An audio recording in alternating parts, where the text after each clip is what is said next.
Bunso, ako'y kinikilabutan. Kasi paglabas ko, magwawalis sana ako dun sa may gate, yung pag-akyat ni lola mo ng wheelchair. Naka ano to, naka ganito doon, hindi, ganyan. Sabi ko, hala, ano ba yun? Parang laruan ba yun? Dinampot ko agad, sabay pasok ko sa bahay. Tapos, kinakabahan ako, kanino kaya to? Tapos, paglabas ko, kasi may dala-dala nga akong walis, magwawalis ako kasi di ba kinuha yung basurahan. Ito naman ang nakita ko, pag-angat ko, kasi may basura doon na hindi nakuha. Pag-angat ko, ito ang nandoon, parang pinayid. Hindi ko alam kung kanino to, my God, thank you. Pero pag may kumuha nito, may nagtanong, baka ibibigay ko kasi seryoso yun. Sigurado, kapag nagtanong, may nakita ka bang pera dito?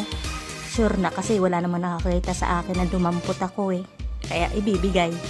Babalik natin ito. Nakakaawa ang nawaling ito.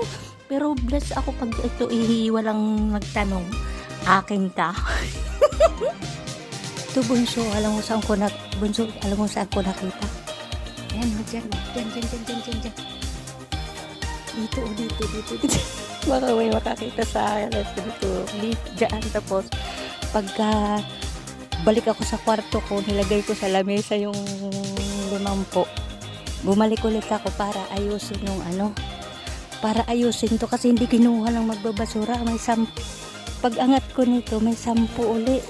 Sabi ko, binalikan ko baka may 20. Bubuuin yung papel nila, wala na. 10 lang talaga, tsaka 50. Yan, dyan ko nakita.